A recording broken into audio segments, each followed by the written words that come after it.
So I'm going to call all three of our panelists back up onto to share their screens, and then really just kind of I've got a couple of questions because before I go over to the audience. So firstly, to Cindy, so we know how important leadership is in addressing quality, diversity, inclusion. We believe that it should start with leadership. The question to you really is, where should leaders start when it comes to their organization? I mean, it's a really good question, and I think both Melanie and Dom have talked about the current climate has really shone a lens on this, and I think I would agree that it needs to be owned at the top throughout the organisation, and certainly we as an organisation, there's a couple of things really, I guess, recently. The point about being able to be successful at having an apprenticeship programme is a really good point that Dom made, and we're really delighted that actually we got nominated as one of the leading apprenticeship employer organisations over the weekend. But what we've also done is really looked at how D&I and race in particular is embedded throughout our organisation. And we've come out publicly and talked about the need for it to be owned at every single level of the organisation. And I do think that, the points that have been made about this makes really good. If you aren't diverse, so for example, I work in education, we serve FE and PTPs as our main customers.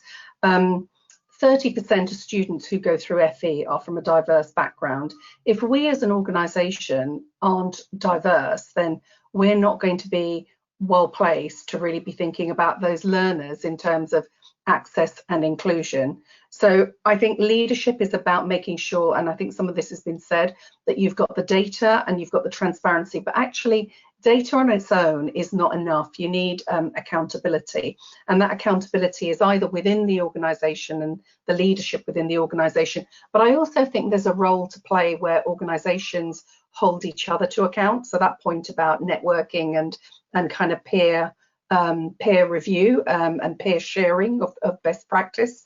I think working through the point about developing talent. So for me, the point about leadership and apprenticeships is it's not just at the entry level.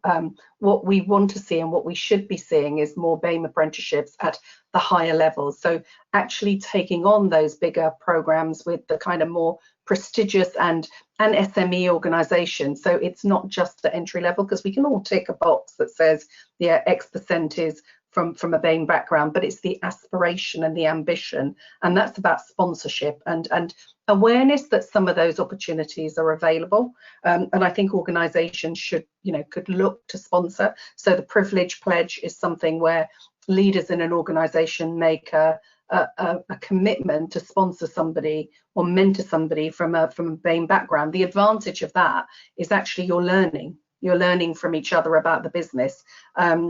So I think those sorts of leadership initiatives could be in place, but I think the commitment has to be from the top. It's got to be about data. It's got to be about accountability, and it's actually about how it can benefit the business.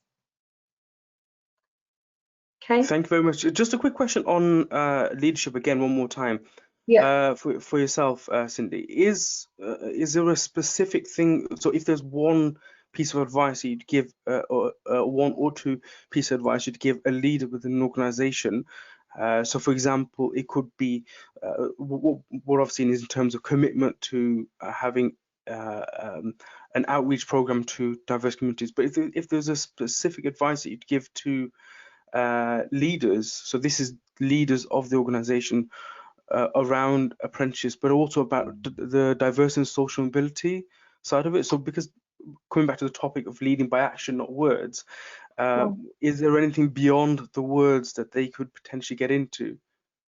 So I think setting a target that says that actually your workforce will be representative of the markets that you operate in, or certainly of the customers that you serve, is probably what I would be saying. And you set your your data reporting and your targets and your accountability to move your organization in that direction. So I think it's actually putting actions behind the words, and that would be the one thing that I would be saying is you need representation to look like your customers and to look like your, you know, the market that you're operating in, and you put the actions in place to make sure that you get there.